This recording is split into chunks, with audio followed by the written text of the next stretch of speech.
But in saying that, I remember you did let me know about the book. You have a 3-part series. Do you want to talk a bit more about the 3-part series of your book?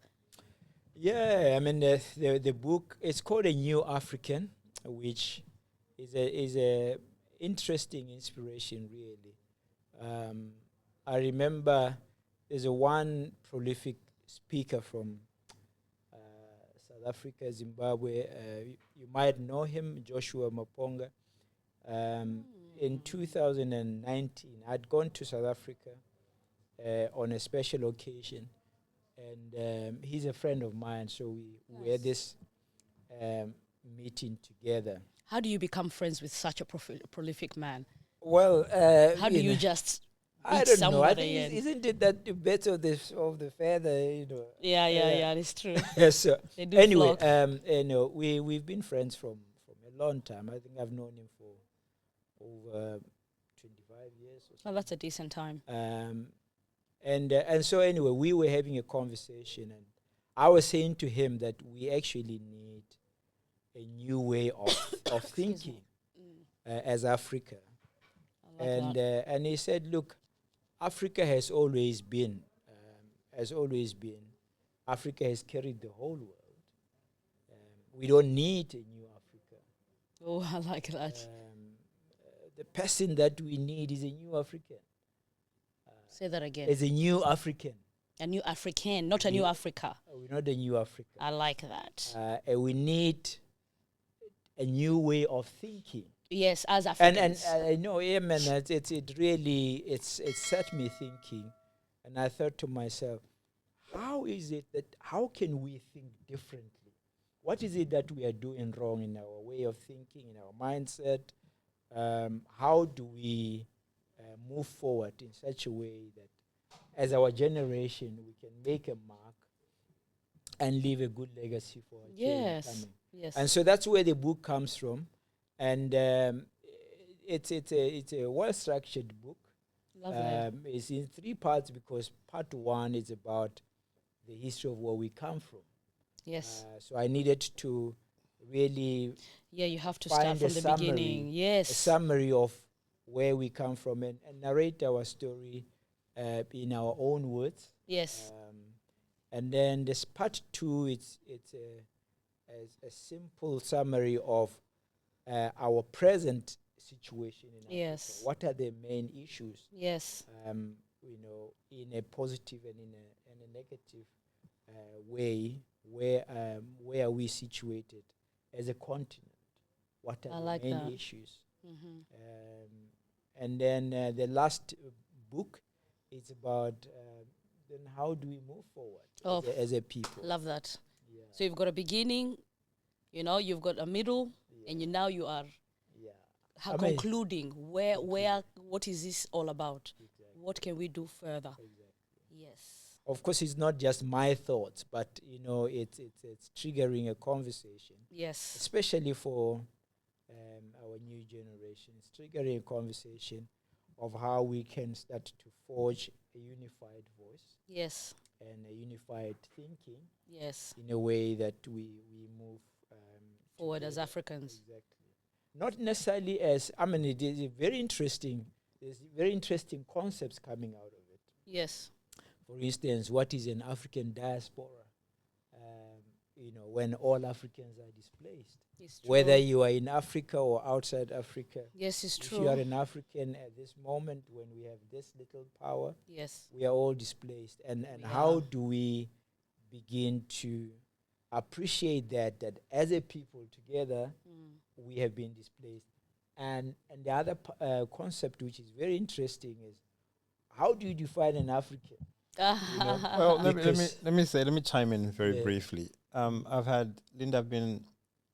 been very fortunate to interact with the book. Lovely. Quite intimately. Right. Including the author as we have him on the couch. Yes. Of the many concepts that jumped out to me was African privilege. Wow. Yes. If you could talk a little bit about African privilege.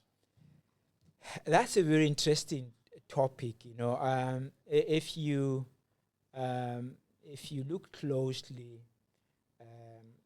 at our way of thinking nowadays, people think that the privilege in the world now, people who are privileged, are mostly those who are not unfortunate, or those who are fortunate enough not to be born Africans. So we look at Europeans, for instance, and say, my goodness, how lucky they are.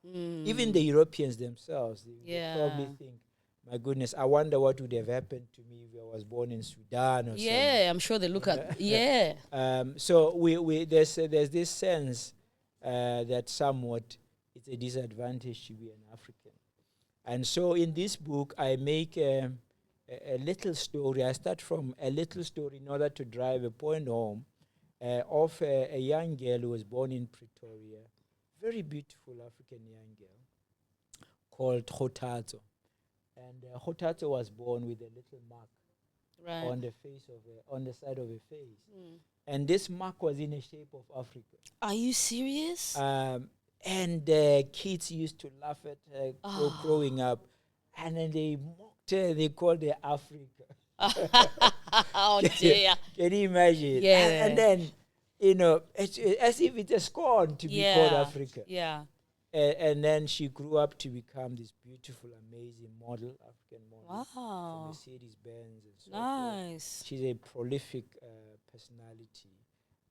But, she says something amazing. She says, in the world where you are born to become anything, yes, be yourself. And then she goes on about what does it mean to be yourself. And in this chapter, then I talk about the privilege of being born an African. I love that. And how many people are unfortunate that they have not been born in this amazing continent. Thank you. So it's an incredible chapter. I don't have time to go to all the details, but you realize that with the genes that we were born with, the resources that we were born with, it only takes a mindset to realize how privileged we are. Yeah, absolutely. For the 1 second, Linda, for the sake of the viewers and the listeners out there, African privilege is tackled in episode 2 of A New African podcast, which is a podcast based on the trilogy of books. You will find that on YouTube. And African privilege is well covered and explained. I watched that several times. Okay, you must explain what you're talking about.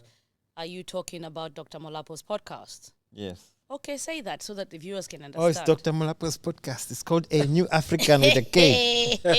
People can be thinking, what is this one talking about? A New African with a K. Okay, so Dr. Molapo does have a podcast, correct? Yeah, I do have a podcast. We have shot the first season of the podcast, and I think it's going to have several seasons. And amazing. Each season has got about 10 episodes. And really, I think the next sessions, we will be looking into deeper conversations. What are you conversating about now on your podcast? Really, it's prominent subject matters. For instance, things like, topical issues. The African war, for instance. If we were to stop the African war right now, which is a misnomer, by the way, there's nothing like an African war, but it's a war in Africa which was caused by other people. Yes. Which robs us of everything else. This one I completely understand. And if we were to stop the war in Africa, what would be the what would it? The importance of stabilizing ourselves. How do we leverage and benefit from a stabilized continent? And how would we utilize it? Exactly. Because you may have all the resources, but utilizing it is a different story. Exactly. African borders, another topical subject. How do we start destroying these borders that have been artificially created? Yes. Between yes. us?